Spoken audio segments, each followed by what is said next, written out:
السلام عليكم ورحمة الله وبركاته.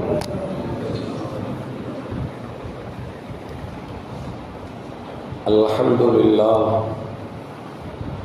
والصلاة والسلام على رسول الله وعلى آله وأصحابه وأزواجه وذرياته وأهل بيته أجمعين. أما بعد فقد قال الله تعالى في القرآن العظيم وفي الفرقان المجيد: أعوذ بالله من الشيطان الرجيم. بسم الله الرحمن الرحيم. وأطيعوا الله والرسول لعلكم ترحمون. صدق الله العلي العظيم. قال نبينا محمد رسول الله صلى الله عليه وسلم: من أطاعني فقد أطاع الله ومن عصاني فقد عصى الله، أو كما قال عليه الصلاة والسلام. رضينا بالله ربا وبالإسلام دينا وبمحمد صلى الله عليه وسلم نبيا ورسولا. يا سيدي يا رسول الله خذ بيدي قلت حيلتي أدركني يا شفيع المذنبين. اللهم صل وسلم على رسولك سيدنا ونبينا مولانا محمد وعلى آل سيدنا محمد وبارك وسلم عليه.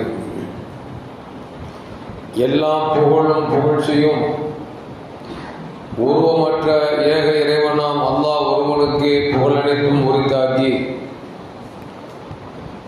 யாரை படைக்கவில்லை என்றால் இவ்வையகம் படைக்கப்பட்டிருக்காதோ அந்த உத்தமர் வல்லல் முஹம்மது ஸல்லல்லாஹு அலைஹி வஸல்லம் அவர்கள் மீது ஸலவாத்தும் ஸலாமும் கூறியவனாக என் உரையை துவங்குகிறேன். எல்லாம் அல்லாஹு ஜல்ல ஜலாலுஹு எதை சொல்லவும் கேட்கவும் வாய்ப்பளித்தானோ அதன்படி நடந்து நல்ல மூமின்களாக வாழ்ந்து இந்த உலகத்தை விட்டு பிரிகிற பொழுது லா இலாஹ இல்லல்லாஹ் முஹம்மதுர் ரசூலுல்லாஹ் என்ற கலிமாவை மொழிந்து ஜன்னத்துல் ஃபிர்தௌஸை கண்ணால் கண்டு மகிழ்ந்து சிரித்த வண்ணமாக மரணிக்கக்கூடிய நல்வாக்கியம் பெற்ற மக்களில் அல்லாஹ் நம் அனைவரையும் ஆக்கி அருள்வானாக. மரணித்தும் மரணிக்காத இறைநேசர்களின் கூட்டத்தில் அல்லாஹ் நம்மை ஆக்கி அருள்வானாக. நாளை மறுமையிலே கண்மணி முஹம்மது ரசூலுல்லாஹி ஸல்லல்லாஹு அலைஹி வஸல்லம் அவர்களின் திருக்கரங்களால் ஹவ்துல் கௌசர் என்கிற தடாகத்தின் நீர் பருகி அன்னாரின் ஷஃபாத்தை பெற்று அன்னாரின் கரம் எடுத்து ஜன்னத்துல் ஃபிர்தௌஸ் என்ற உயர்ந்த சொர்க்கத்தில் அவர்களோடு அல்லாஹ் நம்மை சங்கமிக்க செய்வானாக.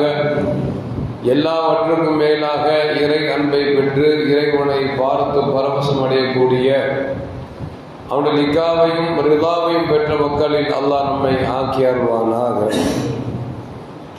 அருமையான மூமின்களே, நமது உயிரிலும் மேலான உத்தமர் முஹம்மது ரசூலுல்லாஹி ஸல்லல்லாஹு அலைஹி வஸல்லம் அவர்களின் பிறந்த தின விழாவை கொண்டாடி மகிழ்ந்து அவர்களின் பெயரிலே பல்லாயிரக்கணக்கான உணவுகளை எல்லாம் ஆங்காங்கே தயார் செய்து ஏழை எளிய மக்களுக்கு கொடுத்துவிட்டு அவர்களை நேசித்து அவர்களின் வழியிலே வாழ வேண்டும் என்கிற ஆசையோடு இருக்கக்கூடிய நம் அனைவர்களுக்கும் அல்லாஹ் ஜல்ல ஜலாலுஹு அவர்களை முழுமையான முறையில் பின்பற்றக்கூடிய நல்ல தௌஃபீக்கினையும், நாளை மறுமையிலே நம்மை பார்த்து பெருமானார் ஸல்லல்லாஹு அலைஹி வஸல்லம் அவர்கள் பரவசம் அடையக்கூடிய அளவிற்கு அல்லாஹ் நம் வாழ்க்கையை அல்லாஹ் ஆக்கி அருள்வானாக.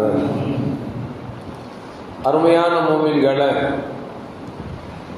நேசம் என்பது இருந்தால்தான் நபியை சொல்லுக்கு கட்டுப்பட வேண்டும் என்கிற எண்ணம் வருமே தவிர நேசமும் பாசமும் இல்லை என்று சொன்னால் ஒருபோதும் கட்டுப்படுதல் என்பது வராது. எனவேதான் கண்மணி முஹம்மது ரசூலுல்லாஹி ஸல்லல்லாஹு அலைஹி வஸல்லம் தான் பிறந்த மக்காவில் கிட்டத்தட்ட 52 ஆண்டுகள் வாழ்ந்தார்கள். அதிலே நபித்துவம் பெருமானார் ஸல்லல்லாஹு அலைஹி வஸல்லம் அவர்களுக்கு 40 வயதில் கொடுக்கப்பட்டது. 40 வயதிலிருந்து 12 வருடங்கள், இன்னும் சொல்ல போனால் மதீனாவுக்கு செல்வதற்கு முன்பாகத்தான் தொழுகை, நோன்பு, ஜகாத்து, ஹஜ்ஜு போன்ற எல்லா கடமைகளும் கடமையாக்கப்பட்டது. பெருமானார் ஸல்லல்லாஹு அலைஹி வஸல்லம் 52 வயசுல தொழுகுங்க, நோன்பு வையுங்க, ஜகாத்து கொடுங்க, ஹஜ்ஜு செய்யுங்க அப்படின்னு சொல்லி அல்லாஹ் நபியை பார்த்து ஆணையிட்டு மக்களுக்கு இதை கடமையாக்குங்கள் என்று சொன்னான். எனவே இன்றைக்கு வரைக்கும் நாம் தொழுகிறோம், நோன்பு பிடிக்கிறோம், ஜகாத்து கொடுக்கிறோம், ஹஜ்ஜு செய்கிறோம். இப்போ ஸல்லல்லாஹு அலைஹி வஸல்லம் 40 வயசுலேருந்து 52 வயசு வரைக்கும் எதுவுமே கடமையாக்கப்படலை. இப்போ ஸல்லல்லாஹு அலைஹி வஸல்லம் 40 வயசுலேருந்து 52 வயசு வரைக்கும் என்ன செஞ்சாங்க அப்படின்னா, நபின்னா யாரு அப்படிங்கிறத மக்கள்கிட்ட புரிய வச்சாங்க. அல்லாஹ்னா யாரு, அல்லாஹ்வால் அனுப்பப்பட்ட நபி யாரு, அவங்களை எப்படி நேசிக்க வேண்டும், அவர்களுக்கு எப்படி கட்டுப்பட வேண்டும் என்கிற செய்திகளைத்தான் பெருமானார் ஸல்லல்லாஹு அலைஹி வஸல்லம் தன்னை ஈமான் கொண்ட சஹாபாக்களுக்கு புரிய வைத்தார் என்பது வரலாறு நமக்கு சொல்லி காட்டுகிறது. அப்படி பெருமானார் ஸல்லல்லாஹு அலைஹி வஸல்லம் தான் யார் என்பதை மக்களுக்கு எடுத்து சொல்லி அந்த மக்கள் பெருமானார் ஸல்லல்லாஹு அலைஹி வஸல்லம் நேசத்தினுடைய உச்சகட்டத்திற்கு போகின்ற பொழுதுதான், இவர்கள் எதை சொன்னாலும் கேட்பார்கள் என்ற சூழலுக்கு வருகிற பொழுதுதான் அல்லாஹ் தொழுவுங்கள் என்று கட்டளையிட்டான், நோன்பு வையுங்கள் என்று கட்டளையிட்டான், ஜகாத்து கொடுங்கள் என்று கட்டளையிட்டான், ஹஜ்ஜை செய்யுங்கள் என்று சொன்னான். எப்பொழுது நபி எதை சொன்னாலும் கேட்பார்கள். என்று சொன்னால் அவர்கள் தங்களை விட, தன் குடும்பத்தை விட, பெற்றெடுத்த பிள்ளைகளை விட, சேகரித்த பொருட்களை விட, ஏன் தன்னை விட நபியை சஹாபாக்கள் நேசிக்கிறார்கள் என்கிற சூழலுக்கு வருகிற பொழுதுதான் அல்லாஹு ஜல்ல ஜலாலுஹு எல்லா கடமைகளையும் கடமையாக்கினான் என்பது வரலாறு நமக்கு சொல்லி காட்டுகிறது. ஒரு கட்டத்தில் செய்தனா உமர் இப்னு கத்தாப் ரலியல்லாஹு தஆலா அன்ஹு பெருமானார்ட்ட வர்றாங்க. யார ஸல்லல்லாஹு, உங்களை நான் அளவு கடந்து நேசிக்கிறேன். எந்த அளவுக்கு தெரியுமா? என் குடும்பத்தை விட, நான் பெற்றெடுத்த பிள்ளைகளை விட, நான் கட்டிய மனைவி விட, சேகரித்து வைத்திருக்க பொருட்களை விட, எல்லாவற்றையும் விட உங்களை நேசிக்கிறேன் என்று சொல்லும் பொழுது நபிகள் நாயகம் ஸல்லல்லாஹு அலைஹி வஸல்லம் உங்கள்ட்ட இன்னும் ஈமான் பரிபூர்ணமாகலையே அப்படின்னாங்க. எல்லாம் யோசிச்சு பாருங்க, மனைவி மக்களை விட, சேகரித்து வைத்திருக்க பொருட்களை விட, உலகத்தில் எல்லாவற்றையும் விட உங்களை நேசிக்கிறேன் அப்படின்னு சொல்லி உமர் கத்தாப் ரலியல்லாஹு தஆலா அன்ஹு பெருமானார் சொல்றாங்க, நபி சொல்றாங்க, உங்களுடைய ஈமான் இன்னும் பரிபூர்ணமாகலையே அப்படின்னாங்க. அப்பதான் உமர் ரலியல்லாஹு தஆலா யோசிச்சு பார்த்து சொன்னாங்க, யா ரசூலுல்லாஹ், என்னை நான் நேசிப்பதை விட உங்களை நேசிக்கிறேன் அப்படின்னாங்க. என்னை நான் நேசிப்பதை உங்களை நேசிக்கிறேன் என்று சொல்லும் பொழுது பெருமானார் சொன்னாங்க, இப்பொழுதுதான் ஈமான் பரிபூர்ணமாச்சு அப்படின்னாங்க. ஏன்னா திடீர்னு ஒரு வெள்ளம் வருதுன்னு வச்சுக்கோங்களேன், முடிஞ்ச வரைக்கும் மனைவி மக்களை காப்பாற்றுன்னு யோசிப்போம், இருக்கிற பண்டு பாத்திரத்தை காப்பாற்றுன்னு நினைப்போம். எல்லாம் கை மீறி தலைக்கு மேல வெள்ளம் போச்சுன்னு வச்சுங்களேன், ஒரு மனுஷன் மனைவியை காப்பாற்ற நினைப்பானா, தன்னை காப்பாற்ற நினைப்பானா? தன்னை காப்பாற்ற வேண்டும் நினைப்பான். கடைசி கட்டம் அதுதான். மனைவி மக்களை காப்பாற்றணும் முயற்சி பண்ணுவான், பண்டு பாத்திரத்தை காப்பாற்றணும் முயற்சி பண்ணுவான், எல்லாம் செய்வான். ஆனால் தலைக்கு மேல் வெள்ளம் போகிற பொழுது, உயிரா அல்லது சொந்தமா, மனைவியா, மக்களா என்று பார்க்கிற பொழுது கடைசி கட்டத்தில் தான் பொழைச்சா போதும் நினைப்பான். பார்த்தீங்களா? இதுதான் உமர் சொல்றாங்க, யார சொல்லலாம், என்னை நான் நேசிப்பதை விட உங்களை நேசிக்கிறேன் என்று சொல்லும் பொழுது ஸல்லல்லாஹு சொல்றாங்க, இப்பொழுதுதான் உங்களிடத்தில் ஈமான் பரிபூர்ணமானது என்று சொன்னார்கள். இந்த அளவுக்கு சஹாபாக்களை பெருமானார் ஸல்லல்லாஹு புடம் போட்டு வைத்தது காரணமாகத்தான் சஹாபாக்கள் பெருமானார் ஸல்லல்லாஹு அலைஹி வஸல்லம் எதை சொன்னாலும் கேட்கக்கூடிய சூழலுக்கு வந்தார்கள். அது மட்டுமல்ல, அருமையான முஃமின்களே, நபிகள் நாயகம் ஸல்லல்லாஹு அலைஹி வஸல்லம் அவர்கள் ஒரு கட்டத்தில் அவர்களை ஈமான் கொண்ட சஹாபாக்கள் பலருக்கும் பல சோதனை வந்தது. அப்படி வருகிற பொழுது ஸைத் என்று சொல்லக்கூடிய ஒரு சஹாபி நபியை நேசிக்கிறார், அளவு கடந்து நேசிக்கிறார். அளவு கடந்து நேசிப்பதன் காரணமாக எதை சொன்னாலும் செய்வதற்கு முன் வந்தார். அப்படிப்பட்ட ஒரு தோழரை மக்கத்து குஃபார்கள் சிறைபிடிக்கிறார்கள். அந்த சிறைபிடித்து அந்த மனிதனை கொல்ல வேண்டும் என்று சொல்லி முயற்சி செய்கிறார்கள். அதை கொலை செய்வதற்கு ஒரு குழு ஒன்று ஏற்பாடு செய்யப்பட்டது. அந்த குழுக்களில் ஒருவர் தான் அபூ சுஃபியான் என்று சொல்லக்கூடிய பின்னால் சஹாபியாக மாறியவர். அந்த அபூ சுஃபியான் காஃபிராக இருக்கிற பொழுது, மாற்று மதத்தில் இருக்கிற பொழுது, இந்த ஸைத் ரலியல்லாஹு தஆலா அவர்களை அழைத்து கொண்டு சொல்லுகிறார், உங்களை நான் இப்பொழுது கொலை செய்ய போகிறோம். இப்பொழுது உங்களை கொலை செய்ய போகிற உங்களுக்கு குடும்பம் கோத்திரம் எல்லாம் இருக்கிறது. நீங்கள் என்ன செய்வீர்கள் என்று சொன்னால், யா ஸைத் அதுஹிப்பு அன்ன முஹம்மதன் அல்ஆன் இந்த மக்கானக். இப்ப நீ இருக்கிற தர்ம சங்கடமான நேரம் இருக்குல்ல, கொலை செய்ய போறோம்ல, இந்த நேரத்தில் ஓ இடத்துல நபியை நிறுத்தினால் நீ சந்தோஷப்படுவா என்று மட்டும் சொல்லிட்டு சொன்னார்கள். ஸைத் ரலியல்லாஹு சொன்னாங்க, இந்த இடத்தில் என் குடும்பத்தோடு நான் இருந்தால் கூட பெருமானார் ஸல்லல்லாஹு அலைஹி வஸல்லம் காலில் முள் தைப்பதை கூட நான் விரும்ப மாட்டேனே. என்னிடத்தில் பெருமானாரை நிறுத்தி வைத்து அப்படி ஒரு ஆனந்தம் எனக்கு கிடைத்து உயிர் பிச்சை வேண்டும் என்றால் எனக்கு உயிர் பிச்சை தேவையில்லை, நான் செத்தால் செத்து போய்விடுகிறேன் என்று சொல்லி ஸைத் ரலியல்லாஹு தஆலா சொன்ன உடனே அபூ சுஃபியான் சொன்னாரு, மா ரஅய்து மினன் நாஸ் அஹதன் யுஹிப்பு அஹத கஹுபி அஸ்ஹாபி முஹம்மது ஸல்லல்லாஹு அலைஹி வஸல்லம். முஹம்மது ஸல்லல்லாஹு தோழர்கள் முஹம்மதை நேசிப்பது போன்று உலகத்தில் எந்த நேசத்தையும் நான் பார்த்ததில்லை என்று சொல்லி அபூ சுஃபியான் காபிராக இருக்கிற பொழுது சொன்னார் என்பது மட்டுமல்ல, கொலை செய்வதற்கு குழுவில் வந்த அந்த அபூ சுஃபியான் கொலை செய்யாமல் கொஞ்சம் தள்ளி நிற்கிறார். அவரை வேறொரு காபிர் நஸ்தாஸ் என்று சொல்லக்கூடிய ஒருவன் வந்து கொலை செய்தார் என்பது வரலாறு நமக்கு சொல்லி காட்டுகிறது.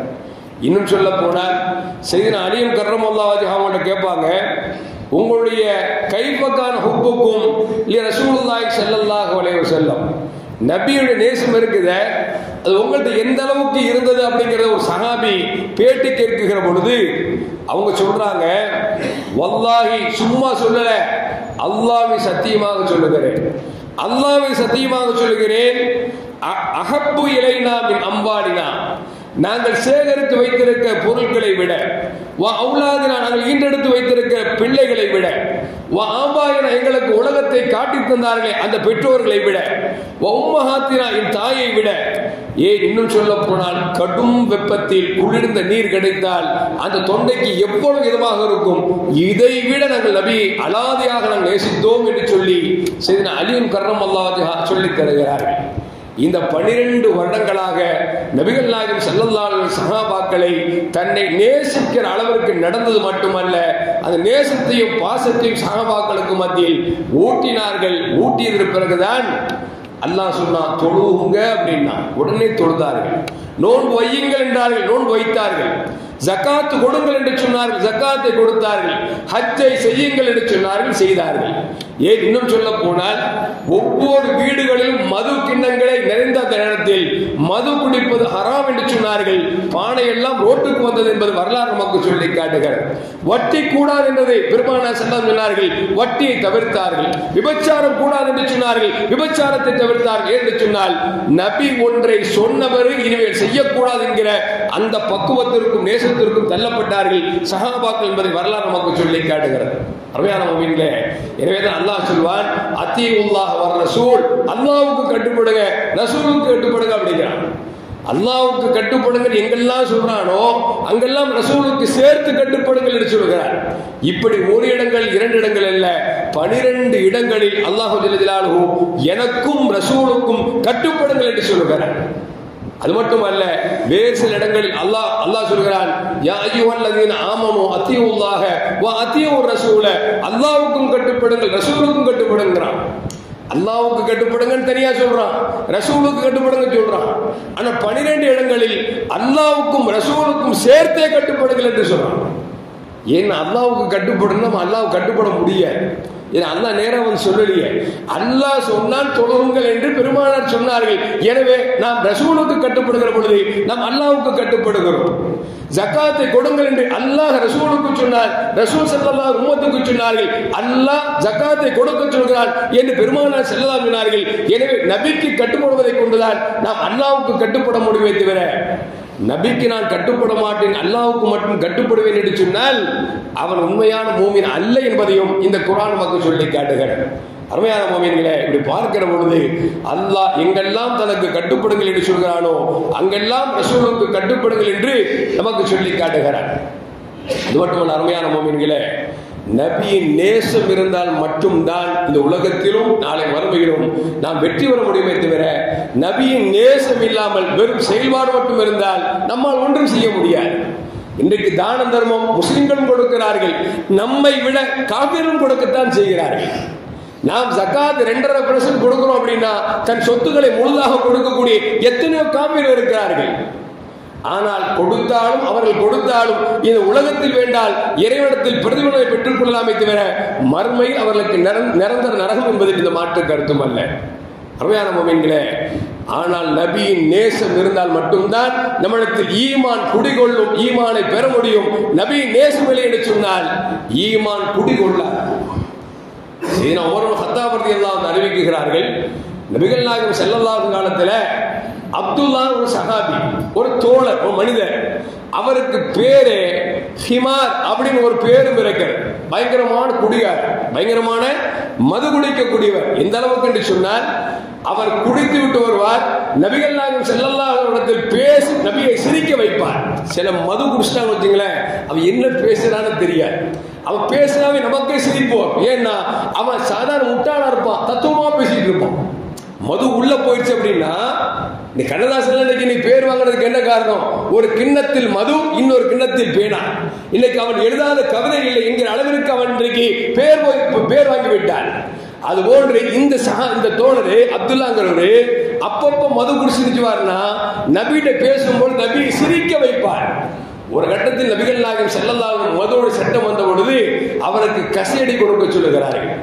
கசையடி கொடுக்கப்பட்டு விட்டது. அப்பொழுது ஒரு சஹாபி சொல்லுகிறார், அல்லாஹ்வே, மக்களால் இவருக்கு எவ்வளவு கேவலம் கிடைத்ததோ அதைவிட பன்மடங்கு உன் சாபத்தை இறக்கு என்று சொல்லி ஒரு சஹாபி அந்த குடியாரரை பார்த்து நபியை சிரிக்க வைத்த அந்த அப்துல்லாவை பார்த்து ஏளனமாக பேசிவிட்டார், லானத்து செய்து விட்டார். பெருமாள் ஸல்லல்லாஹு அலைஹி சொன்னாங்க, அவர் யார் தெரியுமா? அல்லாஹ்வின் ரசூல் நேசிக்கிறார், எனவே அவர் சபிக்காதீர்கள் என்று பெருமானார் ஸல்லல்லாஹு அலைஹி சொல்கிறார் என்று சொன்னால், அருமையான மக்களே, நபியை நேசித்தால் உலகத்திலே சபிக்க கூடாது என்று சொன்னால் மறுமையில் அல்லாஹ் கைவிடவா போகிறான்? நிச்சயம் விட மாட்டான். எனக்கு அடிக்கடி ஷேகுமார்கள் சொல்லித் தருவார்கள், நபியின் நேசம் இருக்கிறது அது மிதப்பு கட்டையை போன்று. மீன் பிடிக்க தூண்டில் போடும்போது அதுல மிதப்பு கட்டை இருக்கும். மீன் வந்துருச்சு அப்படின்னா, புழுவை கடிச்சிருச்சுன்னா அந்த மிதப்பு கட்டை உள்ள போச்சுன்னா மீன் அடிச்சிருச்சு, கடிச்சிருச்சு, மாட்டிருச்சுன்னு அர்த்தம். ஆனால் மீன் எவ்வளவுக்கு எவ்வளவு இழுத்தாலும் சரி அந்த மிதப்பு கட்டை உள்ளே போகும், ஆனால் வெளியே வந்துவிடும். எப்படி ஒரு கடலிலே மிதப்பு கட்டையை தூக்கி போட்டால் அது சுனாமியே வந்தாலும் கூட மிதப்பு கட்டை என்றைக்கும் தாழப்போவதில்லை, அது உயர்ந்து கொண்டே இருக்குமே. அதுபோன்று மஹப்பத் ரசூல் என்கிற அந்த பிரியம், அல்லாஹ் ரசூல் மீது பிரியம் இருக்கிறது. இந்த உலகத்தில் நீங்கள் பாவக்கடல் மூழ்க மாட்டீர்கள், ஒருவேளை மூழ்கிவிட்டாலும் கூட உங்களை மிதப்பு கட்டையை போன்று பாதுகாக்கும் என்று நமக்கு ஷேகுமார்கள் சொல்லித் தருவார்கள். அருமையான மக்களே, எதற்கு சொல்லுவார்கள் என்று சொன்னால், முதலில் மஹப்பத் வேண்டும், அதற்கு பிறகு செயல்பாடு வர முடியும். மஹப்பத் இல்லாமல் செயல்பாடு இருக்க முடியாது. ஒருவரிடத்தில் நபியின் நேசமில்லை என்று சொன்னால், அவருடைய செயல்பாடு என்று சொன்னால், உண்மையில் அவரிடத்தில் செயல்பாடு அது உயிரோட்டமானதாக இருக்க வாய்ப்பே இல்லை. எனவேதான் நபிகள் நாயகம் ஸல்லல்லாஹு அலைஹி வஸல்லம் தொழுங்கள் என்று சட்டம் இறங்குவதற்கு முன்னால் சஹாபாக்கள் எப்படி புடம் போட்டார்கள் என்று சொன்னால், தனக்காக, அல்லாஹ்வுக்காக, ரசூலுக்காக, தன்னை அல்ல, தன் குடும்பத்தை அல்ல, எல்லாவற்றையும் அவர்கள் துறப்பதற்கு தயார் செய்யக்கூடிய அளவிற்கு பெருமானார் ஸல்லல்லாஹு அலைஹி வஸல்லம் மீது சஹாபாக்கள் காதல் கொண்டார் என்பது வரலாறு நமக்கு சொல்லி காட்டுகிறது. அவெல்லாம் ஆச்சரியமாக பார்ப்போம். ஒவ்வொரு செய்திகளை பார்க்கிற பொழுது சஹாபாக்கள் எப்படி கட்டுப்பட்டார். போர் என்று வருகிற பொழுது குடும்பத்தை விட்டு கத்திக்கப்படாத தூக்கி கொண்டு வந்து நின்றார்களே, சிறுபடை என்று தெரிந்தும் கூட பெருபடையோடு மோதினார்களே. என்ன காரணம்? நபி நேசம் மட்டும்தான் அதை வெளிப்படுத்தினார்கள்.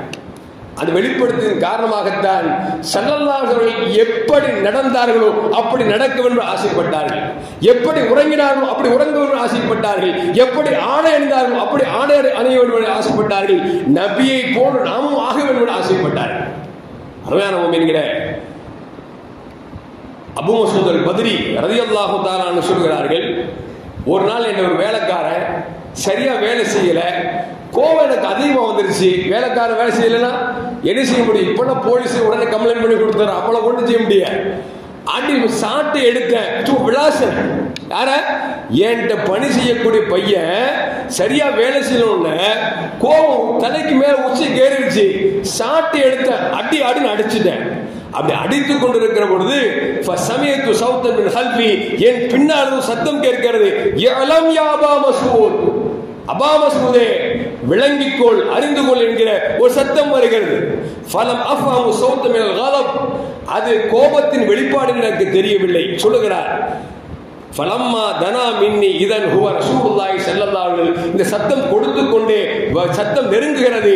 யார் என்று திரும்பி பார்த்தால் முஹம்மது ரசூலுல்லாஹி ஸல்லல்லாஹு அலைஹி வஸல்லம் என்னை நெருங்குகிறார்கள். கோபத்தின் வெளிப்பாடாக இலம் யா அபா மஸ்ஊத், அபா மஸ்ஊதே விளங்கிக்கொள், அறிந்து கொள் என்கிற அந்த சத்தத்தோடு வருகிறார்கள். ஃபைதன் ஹுவ யகூலு இலம் யா அபா மஸ்ஊத், கிட்ட வந்து ரசூலுல்லாஹ் என்ன சொல்றாங்க, அபா மஸ்ஊதே விளங்கிக்கொள், அபா மஸ்ஊதே விளங்கிக்கொள் என்று சொல்லி 2-3 தடவை சொன்னார்கள். இந்த வார்த்தையை கேட்டவுடன் பெருமானார் நான் அடிப்பதை விரும்பவில்லை என்பதை தெரிந்து கொண்டு கையில் இருக்கிற சாட்டை சட்டென்று கீழே விட்டு விட்டேன். விட்டது மட்டுமல்ல, அருமையான மோமின்களே, சொல்லுகிறார், அன்னல்லாஹ் யக்திரு அலைக மின்க அலா ஹாதல் குலாம், நீ இந்த பையனை அடிக்கிறதுக்கு சக்தி பெற்ற மாதிரி அல்லாஹ் உன்னை அடிப்பதற்கு எவ்வளவு நேரம் ஆகிற போது அப்படின்னு சொல்லி ஸல்லல்லாஹு அலைஹி வஸல்லம் பாடம் கொடுத்தார்கள்.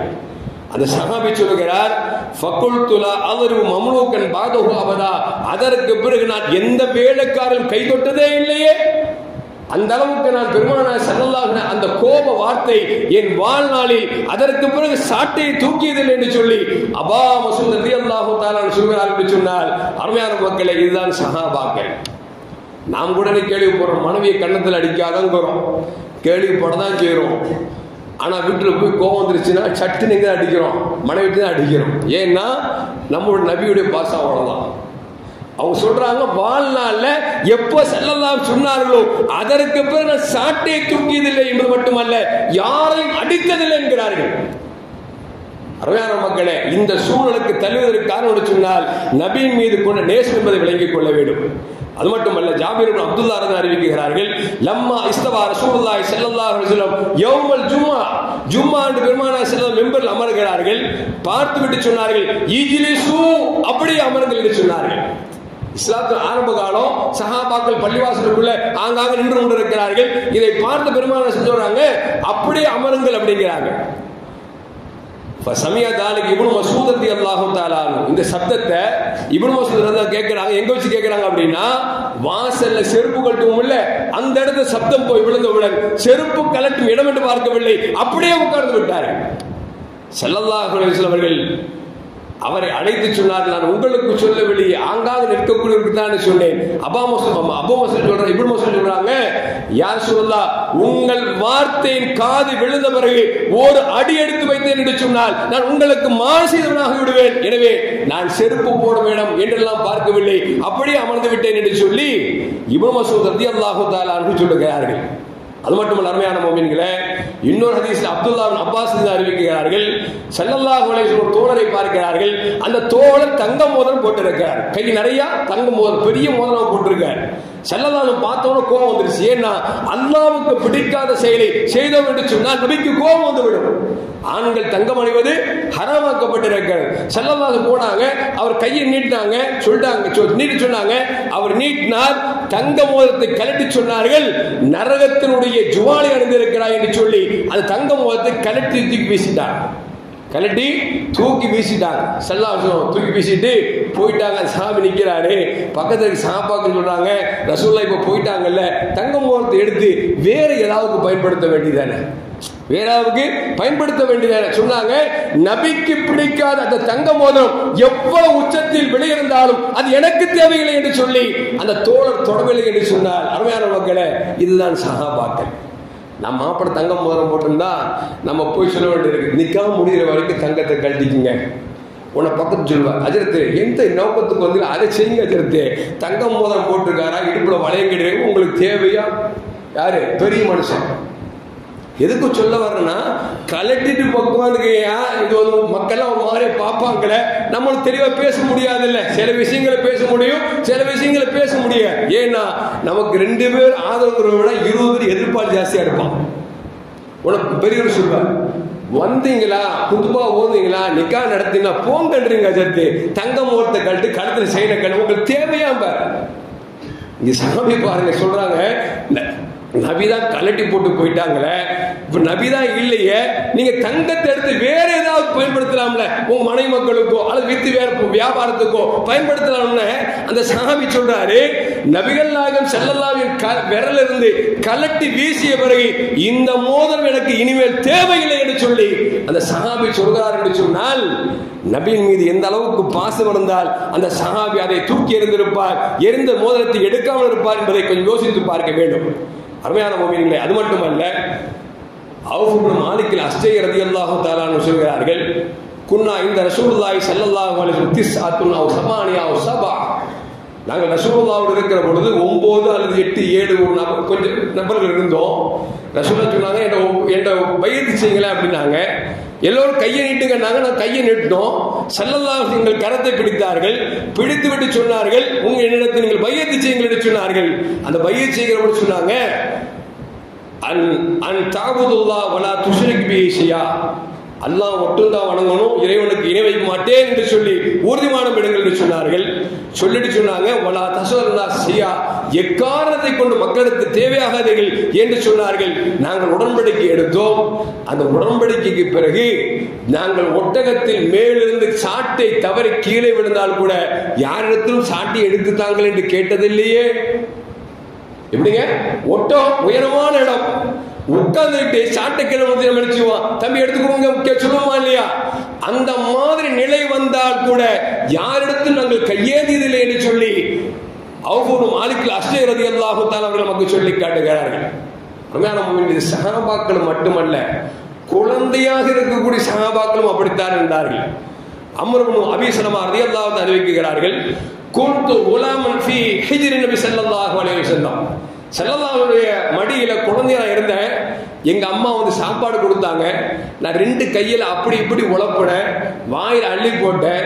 நபி சொன்னாங்க, யா குலாம் சமில்லா, சாப்பிடும் பொழுது பிஸ்மில்லா சொல்லி சாப்பிடுங்கள், வகுல் பி யமீனிக்க, வலது கையால் சாப்பிடுங்கள் என்று பெருமானார் ஸல்லல்லாஹு அலைஹி வஸல்லம் நான் குழந்தையாக இருக்கிற பொழுது எனக்கு பாடம் கொடுத்தார்கள்.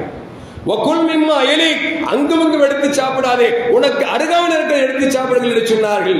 ஃபமா ஸாலத் துஅமதி பாதி, அதற்கு பிறகு நான் பெருமானார் எப்படி சொன்னார்களோ பிஸ்மில்லா சொல்லாமல் சாப்பிட்டதில்லை. ஏன் பக்கத்தில் இருப்பதைத்தான் சாப்பிட்டேன் தவிர அங்குமிங்கும் சாப்பிடவில்லை. இடது கையிலும் வலது கையிலும் எடுத்து சாப்பிடவில்லை, வலது கையில் மட்டும் தான் எடுத்து சாப்பிட்டேன் என்று சொல்லி உமர் இப்னு அபீ ஸலமா ரலியல்லாஹு தஆலா அவர்கள் நமக்கு சொல்லுகிறார்கள் என்று சொன்னால், அருமையான மக்களே, இதுதான் சஹாபாக்கள் என்று விளங்கிக் கொள்ள வேண்டும். சஹாபாக்கள் இப்படி பெருமானாருக்கு முழுக்க முழுக்க கட்டுப்பட்டார்கள் என்று சொன்னால் என்ன காரணம்? அவர்கள் கொண்ட பாசமும் நேசமும் என்பதை நமக்கு வரலாறு நமக்கு சொல்லி காட்டுகிறது. அருமையான முஃமினீன்களே, அப்படி பார்க்கிற பொழுது சஹாபாக்கள் இந்த அளவுக்கு முழுக்க முழுக்க கட்டுப்பட்டிருக்கிறார்கள் என்று சொன்னால் நபியின் மீது கொண்ட அலாதியான பாசம் என்பதை விளங்கிக் கொள்ள வேண்டும். ஒரே ஒரு செய்தி, நேற்றைக்கு முந்திரி தன்னைக்கு நினைக்கிறேன், ஃபஜ்ர்ல பேசிய ஒரு செய்தி தான்.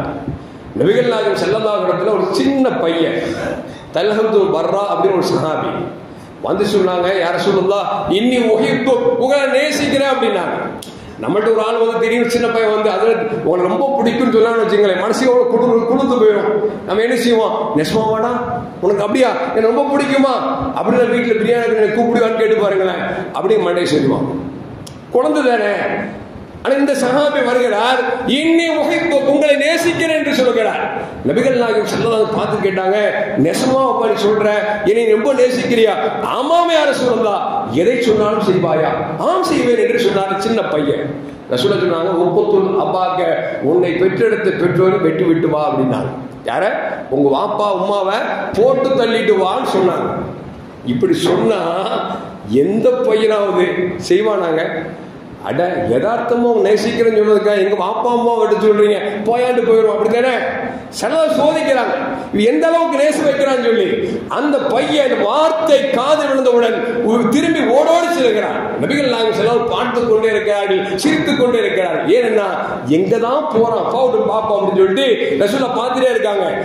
பெருமானார் ஸல்லல்லாஹு அழைத்தால் எப்பொழுது காது விடுமோ அது வரைக்கும் பெருமானார் ஓட விடுகிறார்கள். இவன் தத்தி தத்தி ஓடுகிறான், ஓடிக்கொண்டே இருக்கிறான். நபி பார்த்துவிட்டு கடைசி சொன்னாங்க, தல்ஹம்துல் பர்ரா தஆல், வாருங்கள் வாருங்கள் என்று சொன்னார்கள். அந்த சஹாபி வர்ற சின்ன பிள்ளை வர்ற, எங்க போறீங்க அப்படின்னா, யார சொல்லுதா, என்ன சொன்னீங்களோ செய்ய போற அப்படின்னா. என்ன சொன்னீங்களோ அதை செய்ய போறேன் அப்படின்னாங்க. நபி சொன்னாங்க, சொந்தத்தை கூட வெட்டி வாழக்கூடாது என்று சொல்ல வந்த நான் பெற்றெடுத்த தாய்ந்தை வெட்ட சொல்வேனா? பெற்றோரின் காலுக்கு கீழ் சொர்க்கம் இருக்கிறது அல்லவா சொல்லி இருக்கிறேன். நான் எப்படி உங்களிடத்தில் உண்மையை நான் சொல்லுவேன்? உண்மையை உங்களை சோதித்து பார்த்தேன் என்று சொல்லி பெருமானார் ஸல்லல்லாஹு அலைஹி வஸல்லம் குழந்தைக்காக நிறைய துஆ செய்தார்கள். செய்துவிட்டு அனுப்பிவிட்டார்கள். காலம் கடந்தது. அந்த தல்ஹத்துல் பர்ரா வரவில்லை. பெருமானார் ஸல்லல்லாஹு கேட்கிறாங்க, தல்ஹத்துல் பர்ரா எங்கே என்று கேட்கிறார்கள். சஹாபாக்கள் சொல்கிறார்கள், யார சொல்லலாம், அன்றொரு நாள் உங்களை நேசித்தேன் என்று சொன்னாரே, அவரையா நீங்கள் கேட்கிறீர்கள்? ஆமாம் சஹாபாக்கள் என்று சொல்கிறார்கள். அப்படி என்று சொன்னால் அந்த சஹாபி சின்னஞ்சிறு பையன் உடல் நல குறைவால் அவர் குண்டி போய்விட்டார், படுத்த படுக்கையில் இருக்கிறார் என்று சொல்லும் பொழுது நபி சொன்னாங்க, ஏன் என்று சொல்லல, வாங்க வீட்டில் போய் பார்ப்போம். பொதுவாக ரசூலுல்லாஹ்வுடைய பழக்கம் என்னன்னா, தன்னை நேசித்தவர்கள் தான் பார்த்தவர்களை காணவில்லை என்று சொன்னால் எங்கே என்று விசாரிப்பார்கள். வியாபாரத்துக்கு போனார் என்று சொன்னால் வியாபாரத்திற்காக துஆ செய்வார்கள். குடும்பத்தில் பிரச்சனை என்று சொன்னால் பிரச்சனை நீங்குவதற்காக துஆ செய்வார்கள். நோய் என்று சொன்னால் நோயாளியை விசாரிக்க போவார்கள். சஹாபாக்களோடு போறாங்க. தல்ஹத்துல் பர்ரா படுத்த படுக்கையில் இருக்கிறார். வெளியே சஹாபாக்கள் எல்லாம் அமர்ந்திருக்கிறார்கள். ரசூலுல்லாஹ் உள்ள போனாங்க. உள்ள போய் அவரை நோய் விசாரித்தார்கள். விசாரித்து விட்டு துஆ செய்தார்கள். துஆ செய்து விட்டு வெளியே வருகிறார்கள். சஹாபாக்கள் கேட்டாங்க, யார ரசூலுல்லாஹ், தல்ஹா ரொம்ப நாளா படுத்த படுக்கையில் இருக்காரு, இவர் வருவாரான்னு எங்களுக்கு சந்தேகமா இருக்குது அப்படின்னு உடனே நபி சொன்னாங்க, ஒருவேளை அவர் மரணித்து விட்டார், ஏன்னா படுத்த படுக்கை நீண்ட நாள் படுக்கை, அவர் மரணப்படுக்கையில் படுத்திருக்கிறார். ஒருவேளை மரணித்து விட்டால் முதல் செய்தி எனக்கு சொல்ல வேண்டும் என்று சொன்னார். ஏன் தெரியுமா? அவர் என்னை நேசித்தார், நான் அவரை நேசிக்கிறேன், எனக்காக எதையும் செய்வார் என்று சொன்னார். அப்படிப்பட்ட அந்த பெருமகன் இன்றைக்கு மரணப்படுக்கையில் படுத்திருக்கிறார். அவர் மரணித்து விட்டால் எனக்கு சொல்ல வேண்டும். நபிகள் நாயகம் ஸல்லல்லாஹு அலைஹி வஸல்லம் ஒருவேளை அப்படி செய்தி சொல்லப்பட்டால் பெருமானார் எந்த ஜனாசாவில் கலந்து கொண்டாலும் அந்த ஜனாசாவை தன் பொற்கரத்தால் குளிப்பாட்டுவார்கள், தன் பொற்கரத்தால் அவர்களை கஃனிடுவார்கள், அவர்களுக்கு தொழுக வைப்பார்கள், அவர்களை ஜனாசாவில் உள்ளே இறங்கி அடக்கம் செய்வார்கள். இத்தனை பாக்கியம் கிடைக்கும். பெருமானார் சொன்னாங்க, செய்தி எனக்கு சொல்லுங்கன்னாங்க. சொல்லிட்டு போயிட்டாங்க. இரவு நேரம் நெருங்குகிறது. தல்ஹத்துல் பர்ரா மரணத்தை எதிர்நோக்கி கொண்டிருக்கிறார். இஸ்ராயேல் வருவது தெரிகிறது. வெளியே இருக்கிற தோழர்கள் அறிந்து சொன்னார், என் அருமை தோழர்களே, இஸ்ராயேல் வந்து விட்டார், மரணம் நெருங்கி விட்டது, நான் சற்று நேரத்தில் மரணித்து விடுவேன், ஒருவேளை நான் மரணித்து விட்டால் என் மரண செய்தி பெருமானாருக்கு மட்டும் சொல்லிவிட வேண்டாம் என்று சொன்னார். என் மரண செய்தியை பெருமானாருக்கு சொல்ல வேண்டாம் என்று சொன்னார். சஹாபாக்களுக்கு ஒன்றும் புரியவில்லை. சொன்ன மாத்திரத்திலே சற்று நேரத்தில் மரணித்து விட்டார். இன்னா லில்லாஹி வ இன்னா இலைஹி ராஜிஊன். அருமையான மக்களே, சஹாபாக்கள் யோசித்து பார்க்கிறார்கள். நபி சொன்னார்கள், முதலாக எனக்கு செய்தி சொல்லி சொன்னார்கள். இந்த தோழர் சொல்கிறார், பெருமானாருக்கு சொல்ல வேண்டாம் என்று சொல்கிறார் என்று சொல்லி அந்த மரணத்தினுடைய அந்த கடைசி நேரம் என்பதால் அவர் சொன்னபடியே அவரை நல்லடக்கம் செய்து விடுகிறார்கள் சஹாபாக்கள். காலையில் எழுந்து பெருமானார் கேட்டாங்க, தல்ஹா எப்படி இருக்கிறார், ஒரு செய்தி மரபில்லை என்று சொன்ன பொழுது சஹாபாக்கள் தன்னடக்கத்தோடு சொன்னார்கள், யார சொல்லலாம், நல்லடக்கம் செய்து விட்டோம் யார சொல்லலாம் என்று சொன்னார்கள். நபிகள் நாயகம் சொன்னா கேட்டாங்க, நான் தான் சொன்னேனே, அவர் மரணித்து விட்டால் எனக்கல்லவா முதல் தகவல் தெரிவிக்க வேண்டும். யார சொல்லலாம், மரணிக்கிற போது சொன்னார், உங்களுக்கு செய்தி சொல்ல வேண்டாம் என்று சொல்லிவிட்டார். யோசித்து பார்க்கும் இரவு நேரம், சொல்வதற்கு நேரம் இல்லை, அவர் கடைசி வார்த்தையாக இருந்தது. எனவே நாங்கள் அடக்கம் செய்து விட்டோம் என்று சொல்லும் பொழுது நபிகள் நாயகம் ஸல்லல்லாஹு தாரை தாரையாக கண்ணீர் வடிக்கிறார்கள். என்னை நேசித்த தல்ஹா என்னை விட்டு பிரிந்து விட்டாரே, அவர் மரணத்தை நான் பார்க்க முடியவில்லையே என்று பெருமானார் ஸல்லல்லாஹு கண்ணீர் வடிக்கிறார்கள். வடித்துவிட்டு அவரின் ஜனாஸா எங்கே அடக்கப்பட்டதோ அந்த இடத்தை காமிங்கள் என்று சொன்னார்கள். காமிக்கப்பட்டது. பெருமானார் ஸல்லல்லாஹு ஜனாஸாவின் கபருக்கு பக்கத்தில் நின்று மீண்டும் தொழுக வைத்தார்கள். தொழுக வைத்து விட்டு சொன்னார்கள், இறைவா, இந்த தல்ஹா என்னை நேசித்தார், நான் அவரை நேசித்தேன், என் தல்ஹா என்னை விட்டு பிரிந்து உன்னை சந்திக்க வருகிற பொழுது நீ அவரை சிரித்தவனமாக வரவேற்க வேண்டும், அவர் உன்னை சந்திக்கிற பொழுது அவர் சிரித்தவனமாக உன்னை சந்திக்க வேண்டும் என்று சொல்லி நபிகள் நாயகம் ஸல்லல்லாஹு துஆ செய்தார்கள் என்று சொன்னால், அருமையான மக்களே, இதுதான் சஹாபாக்கள். எனவே தான் அல்லாஹ் சொன்னார், ரலியல்லாஹு அன்ஹும் வரது அன்ஹு, அவர்களை அல்லாஹ் பொருந்திக் கொண்டார், அவர்களும் அல்லாஹ்வை பொருந்திக் கொண்டார் என்று சொல்லி அல்லாஹ் நன்மாராயம் சொல்கிறார் என்று சொன்னால், இப்படிப்பட்ட சஹாபாக்களின் நேசம் வேண்டும், சஹாபாக்களை நேசிக்கக்கூடிய நேசம் வேண்டும், நல்லோர்களை நேசிக்கக்கூடிய நேசம் வேண்டும். எல்லாம் அல்லாஹ் ஜல்ல ஜலாலுஹு அப்படிப்பட்ட பரிபூர்ணமான நேசத்தை நம் அனைவருக்கும் தந்தல்வானாக. அஸ்ஸலாமு அலைக்கும் வரஹ்மத்துல்லாஹி வபரகாத்துஹு.